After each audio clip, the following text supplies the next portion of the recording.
ಕಿಚ್ಚ ಸುದೀಪ ಅವರು ನಮ್ಮ ಮನೆಯ ಅಣ್ಣ, ನಮ್ಮ ಅಣ್ಣ ಅವರು ಇನ್ನೊಬ್ಬ ನಟರ ಬಗ್ಗೆ ಮಾತನಾಡಿಬಿಟ್ರು. ಅವರಿಗೆ ಟಾಂಗ್ ಕೊಟ್ಬಿಟ್ರು, ಇವರಿಗೆ ಟಾಂಗ್ ಕೊಟ್ಬಿಟ್ರು, ಈ ಪಡೆಗೆ ಟಾಂಗ್ ಕೊಟ್ರು, ಯುದ್ಧ ಸಾರ್ತೀನಿ ಅಂತ ಹೇಳಿದ್ರು. ಇದೆಲ್ಲ ಬರ್ತಾ ಇದೆ. ಒಂದಷ್ಟು ಚರ್ಚೆಗಳು, ವಿರೋಧಾಭಾಸಗಳು ಎಲ್ಲ ದೊಡ್ಡದಾಗಿ ನಡೀತಾ ಇರೋದ್ರಿಂದ ಸ್ಪಷ್ಟನೆ ಅಂತೇನಲ್ಲ, ತಿಳುವಳಿಕೆ ಕೊಡೋಣ ಅಂತ ಅಷ್ಟೇ. ಒಂದು ತಿಳುವಳಿಕೆಯನ್ನು ಹೇಳೋಣ, ಇದ್ರ ಬಗ್ಗೆ ಒಂದು ಮಾಹಿತಿಯನ್ನು ಕೊಡೋಣ, ಅಥವಾ ಒಂದು ಸೋಷಿಯಲ್ ಮೀಡಿಯಾದ ಚರ್ಚೆಗಳಿಗೆ ಒಂದು ಡೈರೆಕ್ಷನ್ನ ಸರಿಯಾಗಿ ಕೊಡೋಣ ಅಂದ್ಕೊಂಡು, ನನಗೆ ಗೊತ್ತಿರೋ ಮಾಹಿತಿಗಳನ್ನ ಹೇಳೋಣ ಅಂದ್ಕೊಂಡು ನಾನು ಬಂದಿದ್ದೀನಿ.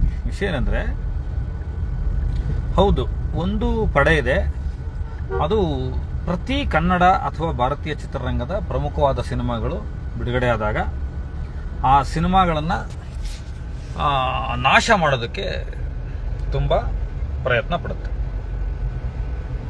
ಆ ಸಿನಿಮಾ ಓಡಬಾರ್ದು, ಜನರಿಗೆ ತಲುಪಬಾರ್ದು ಅನ್ನೋ ಕಾರಣಕ್ಕೆ ತುಂಬ ಅತ್ಯಂತ ವ್ಯವಸ್ಥಿತವಾದ ಒಂದು ಮಾಫಿಯಾ ಥರ, ಒಂದು ಲಾಬಿ ಥರ, ಒಂದು ಭಯೋತ್ಪಾದಕರ ಥರ, ಸಿನಿಮಾ ಜಗತ್ತಿನ ಭಯೋತ್ಪಾದಕರ ಥರ ವರ್ತಿಸುತ್ತೆ. ಆ ಪಡೆಯ ವಿರುದ್ಧ ಕಿಚ್ಚ ಸುದೀಪ್ ಅವರಿರಲಿ, ಬೇರೆ ಯಾರೇ ಸ್ಟಾರ್ಗಳಿರಲಿ, ಬೇರೆ ಯಾವುದೇ ಸಿನಿಮಾ ಇರಲಿ, ಎಲ್ಲರೂ ಕೂಡ ಯುದ್ಧ ಮಾಡಬೇಕಾದಂಥ ಅನಿವಾರ್ಯತೆ ಇವತ್ತಿಗೆ ಸೃಷ್ಟಿಯಾಗಿದೆ. ಯಾವುದು ಆ ಪಡೆ, ಏನು ಮಾಡುತ್ತದು ಅನ್ನೋದನ್ನು ಕ್ಲಾರಿಟಿ ತಗೊಂಡ್ರೆ, ಒಂದು ಸ್ಪಷ್ಟನೆ ತಗೊಂಡ್ರೆ ಗೊತ್ತಾಗುತ್ತೆ ಅದೇನು ಯುದ್ಧ ಅಂತ. ಮೊದಲನೇದು, ಒಂದು ಸಿನಿಮಾ ರಿಲೀಸ್ ಆದ ರನ್ ಟೈಮ್ ಅಂತ ಕರಿತೀವಿ.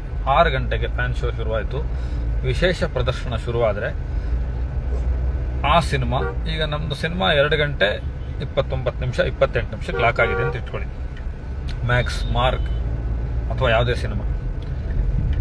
ಫಸ್ಟ್ ಹಾಫ್ ಮುಗಿದಿರುತ್ತೆ, ಇಂಟರ್ವಲ್ ಟೈಮ್ಗೆ ಫಸ್ಟ್ ಹಾಫ್ ಅವೈಲೇಬಲ್ ಇರುತ್ತೆ, ರನ್ ಟೈಮ್ಗೆ. ಇನ್ನೊಂದು ಸೆಕೆಂಡ್ ಹಾಫ್ ಮುಗಿಯೋತ್ತಿಗೆ 2.5 ಗಂಟೆ ಸಿನಿಮಾ ನೋಡ್ಕೊಂಡು ಹಿಂಗೆ ಆಚೆ ಬರೋತ್ತಿಗೆ 2 ಗಂಟೆ 5 ನಿಮಿಷದ ಗ್ಯಾಪಲ್ಲಿ 2 ಗಂಟೆ 35 ನಿಮಿಷ ಅಂತ ಇಟ್ಕೊಳ್ಳಿ, ನಿಮಗೆ ಬೇರೆ ಬೇರೆ ಆ್ಯಪ್ಗಳಲ್ಲಿ ಸಿನಿಮಾ ಸಿಗ್ತಾ ಇರುತ್ತೆ.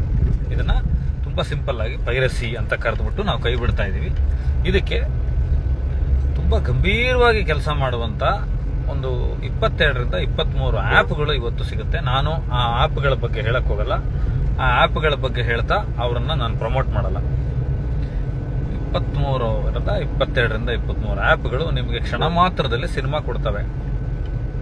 ನೀವು ಏನು ಮಾಡೋರು ಇದನ್ನ ಮಾಡೋದಕ್ಕಾಗಲ್ಲ. ನಾನೇ ಮ್ಯಾಕ್ಸ್ ಸಂದರ್ಭದಲ್ಲಿ ಇದರ ಆಂಟಿ ಪೈರಸಿ ಇನ್ಚಾರ್ಜ್ ಇದ್ದೆ. ನೀವು ನಂಬಲ್ಲ, 11,600 ಚಿಲ್ಲರೆ ಲಿಂಕ್ಗಳನ್ನು ಹಗಲು ರಾತ್ರಿ ಕೂತ್ಕೊಂಡು ಡಿಲೀಟ್ ಮಾಡಿಸಿದ್ದೀವಿ. ಆಂಟಿ ಪೈರಸಿ ಟೀಮ್, ಎಪೆಕ್ಸ್ ನಮ್ಮ ಗಿರೀಶ್ ಅವ್ರ ಟೀಮು ವರ್ಕ್ ಮಾಡಿದೆ. ಸಿನಿಮಾ ಮಾಡೋದಕ್ಕೆ ಅಷ್ಟು ಕಷ್ಟಪಟ್ಟು ಮಾಡಬೇಕು, ಅದನ್ನು ಹೇಳೋದು ಬೇಡ, ಎಲ್ರಿಗೂ ಗೊತ್ತಿದೆ. ತುಂಬ ಶ್ರಮ ವಹಿಸಿ ಮಾಡ್ತಾ ಜೊತೆಗೆ ಸಿನಿಮಾ ರಿಲೀಸ್ ಆದಮೇಲೂ ಕೂಡ ಈ ಥರದ್ದು ಒಂದಷ್ಟು ಯುದ್ಧ ಮಾಡ್ಕೊಂಡು ಕುತ್ಕೋಬೇಕು ಅನ್ನೋದಿದೆಯಲ್ಲ, ಅದು ನಿಜಕ್ಕೂ ಏನು ಈ ಕಲಾಲೋಕಕ್ಕೆ ಬಂದಿರೋ ಶಾಪ ಇರ್ಬೋದು. ನನಗೆ ಗೊತ್ತಿಲ್ಲ, ಇದನ್ನು ಶಾಪ ಅಂತ ಕರಿಬೇಕಾ, ಏನಂತ ಕರಿಬೇಕಾ, ಇನ್ನೂ ಕೆಟ್ಟದಾಗ ಕರಿಬೇಕಾ ಅಂತ. ಇದರ ವಿರುದ್ಧ ಮುಖ್ಯಮಂತ್ರಿಗಳಿಗೆ ಮನವಿ ಮಾಡಿದ್ದೀವಿ, ಸಂಬಂಧಪಟ್ಟ ಅಧಿಕಾರಿಗಳಿಗೆ ಮನವಿ ಮಾಡಿದ್ದಾರೆ, ಚೇಂಬರಿಂದ ಹಿಡಿದು ಎಲ್ಲರೂ ಹೇಳಿದ್ದಾರೆ. ಈ ಆ್ಯಪ್ಗಳನ್ನು ತೆಗೆಯೋದಕ್ಕೆ ಏನೇನು ಕ್ರಮ ಮಾಡಬೇಕು ಅದಕ್ಕೊಂದಷ್ಟು ಕೆಲಸಗಳು ರಚನಾತ್ಮಕವಾಗಿ ನಡೆದಿದೆ. ಉಪಮುಖ್ಯಮಂತ್ರಿಗಳಾದಂಥ DK ಶಿವಕುಮಾರ್ ಅವರಿಗೂ ಕೂಡ ಮನವಿ ಮಾಡಿದ್ದೀವಿ.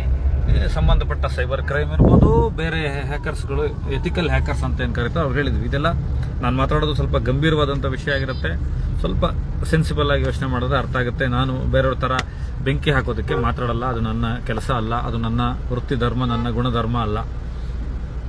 ಒಂದು ಪೈರಸಿ ವಿಚಾರ ಆಯಿತು.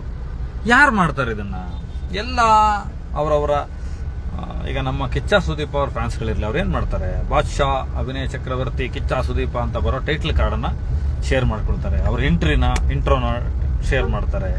ಆದರೆ ಇಡೀ ಸಿನಿಮಾನೇ ಬಿಡೋರಿದ್ದಾರೆ ಇನ್ಸ್ಟಾಗ್ರಾಮ್ಗಳಲ್ಲಿ, ಫೇಸ್ಬುಕ್ಗಳಲ್ಲಿ. ಆಮೇಲೆ ರಿವ್ಯೂ ಮಾಡ್ಬೋದು, ರಿವ್ಯೂ ಅವ್ರದ್ದು 2ನೇ ಹಂತಕ್ಕೆ ಬರೋಣ. 3ನೇ ಪಾಯಿಂಟ್ ಇದು, ರಿವ್ಯೂ ಯಾರು ಬೇಕಾದರೂ ಮಾಡ್ಬೋದು.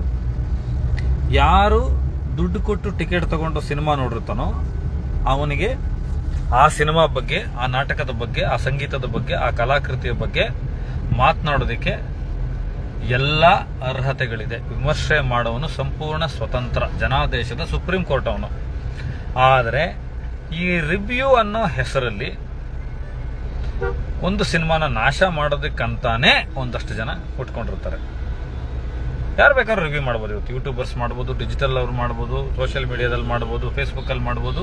ಇವತ್ತು ಪ್ರತಿಯೊಬ್ಬ ಮನುಷ್ಯನೂ ಕೂಡ ಮಾಧ್ಯಮ. ಆದರೆ ಇದನ್ನ ಕುತಂತ್ರವಾಗಿ, ಹುನ್ನಾರವಾಗಿ, ವ್ಯವಸ್ಥಿತ ಮಾಫಿಯಾ, ಈ ಕಮರ್ಷಿಯಲ್ ಸಿನಿಮಾಗಳನ್ನು ಸಾಯಿಸ್ಬಿಡ್ಬೇಕು ಅನ್ನೋ ಥರದಲ್ಲೇ ಮಾಡ್ತಾರಲ್ಲ, ಇದು ಒಂದು ಪಡೆ ಇದೆ. ಸಿನಿಮಾಗಳನ್ನು ಇನ್ಸ್ಟಾಗ್ರಾಮಲ್ಲಿ ಬಿಡೋರ್ದು ಒಂದು ಪಡೆ ಇದೆ, ಪೈರೇಸಿ ಮಾಡೋರ್ದು ಪಡೆ ಇದೆ. ಇದರ ಜೊತೆಗೆ ಬುಕ್ ಮೈ ಶೋನಲ್ಲಿ ರಿವ್ಯೂಗಳನ್ನ ಲಾಕ್ ಮಾಡ್ತಾರೆ. ಈ ಸಿಸ್ಟಮ್ ಎಷ್ಟು ಜನಕ್ಕೆ ಗೊತ್ತಿದೆಯೋ ಇಲ್ವೋ ನನಗೆ ಗೊತ್ತಿಲ್ಲ. ನೆಗೆಟಿವ್ ರಿವ್ಯೂಗಳನ್ನ 200 ರಿವ್ಯೂ, 300 ರಿವ್ಯೂ. ಸಿನಿಮಾ ಶೋನೇ ಮುಗಿದಿರಲ್ಲ, ನೀವು ಅಲ್ಲಿ ಟಿಕೆಟ್ ತಗೊಂಡು ಶೋ ಸ್ಟಾರ್ಟ್ ಆದ ತಕ್ಷಣ ನಿಮಗೆ ರಿವ್ಯೂ ಸೆಕ್ಷನ್ಸ್ ಓಪನ್ ಆಗುತ್ತೆ. ಆ ರಿವ್ಯೂ ಸೆಕ್ಷನ್ ಓಪನ್ ಆದ ತಕ್ಷಣ ಮಾಡ್ತಾರೆ. ನಾನು ಒಂದು 5 ವರ್ಷದಿಂದ ಇದನ್ನು ಟ್ರೈ ಮಾಡ್ತಾ ಇದ್ದೀನಿ. ಇದನ್ನು ಹೇಗೆ ಇದನ್ನು ಮಾಡಬೇಕು ಅಂದರೆ, ಆ ರಿವ್ಯೂಗಳು ಲಾಕ್ ಆಗುತ್ತೆ. ಆ ರಿವ್ಯೂಗಳನ್ನು ಲಾಕ್ ಮಾಡಿದ್ರೆ ಅದನ್ನು ಡಿಲೀಟ್ ಮಾಡೋದಕ್ಕೆ ಬರೋದಿಲ್ಲ, ಬುಕ್ ಮೈ ಶೋ ಮಾಡಲ್ಲ. ಎರಡನೇದು, ಆ ರಿವ್ಯೂಗಳೇ ಮೇಲೆ ಇರ್ತವೆ. ನೀವೇನೇ ಪಾಸಿಟಿವ್ ರಿವ್ಯೂಗಳು ಬಂದರೂ ಅದು ಕಾಣಿಸ್ದಂಗೆ ಹೋಗುತ್ತೆ.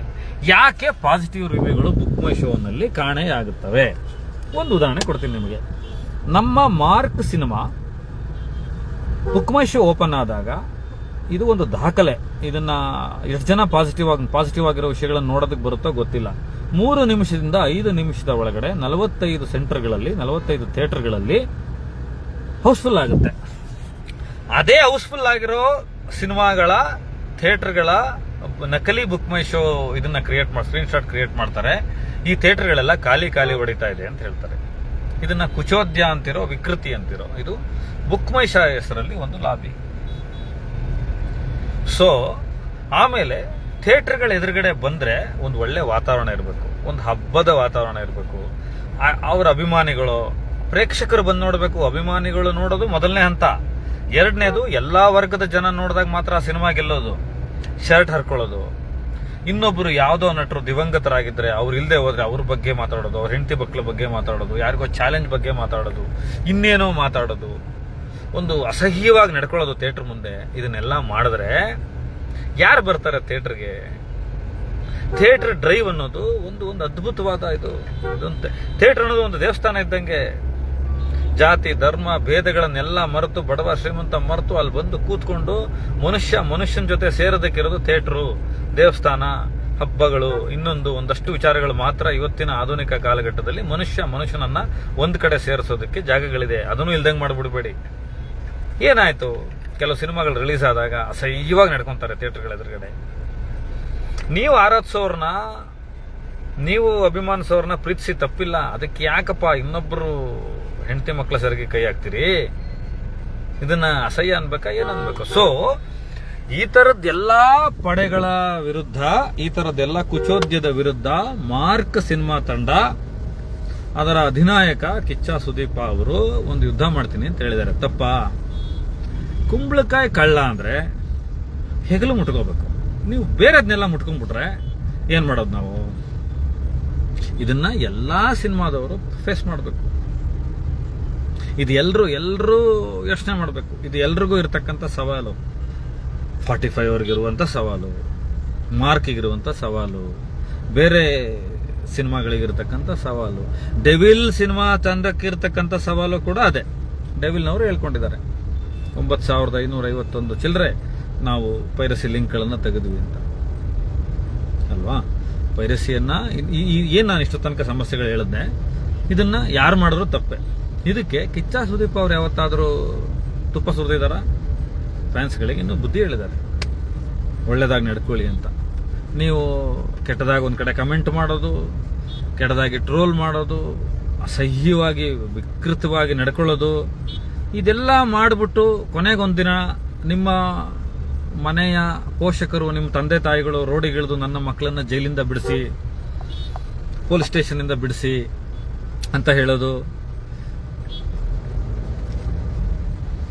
ಎಷ್ಟು ಚಂದ. ನಿಮ್ಮ ಪೋಷಕರಿಗೆ ಮಾಡ್ತಿದ್ರೆ ಜವಾಬ್ದಾರಿಯಿಂದ ನಡ್ಕೋಬೇಕಲ್ವಾ? ಯಾವುದೋ ನಟನನ್ನ ಆರಾಧನೆ ಮಾಡ್ತೀರಾ, ಮಾಡಿ, ಸಂತೋಷ ಬೇಕು. ಪೂಜಿಸೋದಕ್ಕೆ ವ್ಯಕ್ತಿತ್ವ ಬೇಕು. ಇವತ್ತು ಎಲ್ರಿಗೂ ದೇವರುಗಳು ಬೇಕು. ಎಲ್ಲರಲ್ಲೂ ದೇವ್ರು ಹುಡ್ಕೋದು, ನಮ್ಮ ನಾಯಕನನ್ನು ಹುಡ್ಕೋದು, ಒಂದು ರೋಲ್ ಮಾಡಲ್ನ ಹುಡ್ಕೋದು ಬೇಕು.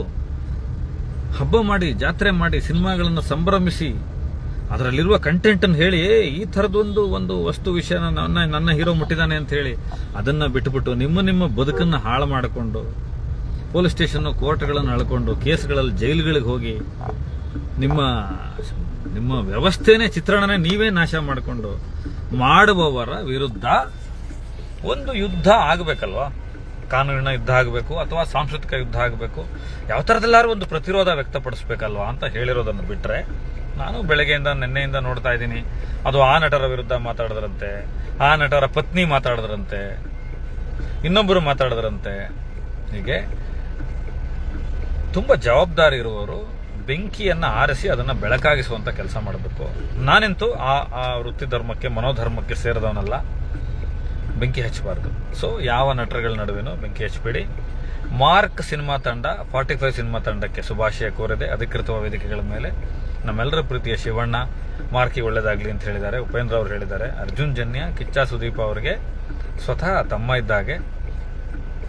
ಸೊ ಇಂಥ ವಾತಾವರಣದಲ್ಲಿ ಎಲ್ಲ ಸಿನಿಮಾಗಳನ್ನು ನೋಡಿ ಮನುಷ್ಯ ಸಂಭ್ರಮ ಪಡೋದಕ್ಕೆ ಇವತ್ತು ಕಾರಣಗಳೇ ಇಲ್ಲದಂತಹ ವಾತಾವರಣ ಇದೆ. ನಮಗೆ ಸಂಭ್ರಮಿಸಕ್ಕೆ ಏನು ಕಾರಣ ಅಂತ ನಾವು ಹುಡುಕೊಂಡು ಒದ್ದಾಡಬೇಕಾದಂಥ ಸಿಚುವೇಶನಲ್ಲಿ ನಿಮಗೆ ಸಿಗುವಂಥ ಸಣ್ಣ ಪುಟ್ಟ ಸಂಭ್ರಮದ ಮನುಷ್ಯನ ಮೂಲಗುಣ ಅದು ಕಳ್ಕೋಬೇಡಿ. ಅದನ್ನು ಅಸಹ್ಯವಾಗಿ, ವಿಕೃತಿಯಾಗಿ ಅದನ್ನು ಕನ್ವರ್ಟ್ ಮಾಡಿಕೊಂಡು ಆ ನರಳುವಿಕೆಯನ್ನೇ ಸಂತೋಷ ಪಡುವಂಥ ಸಂಭ್ರಮಕ್ಕೆ ಹೋಗಬೇಡಿ ಅನ್ನೋದು ಸ್ಪಷ್ಟನೆ ನಾನು ಕೊಡಬೇಕಾಗಿತ್ತು.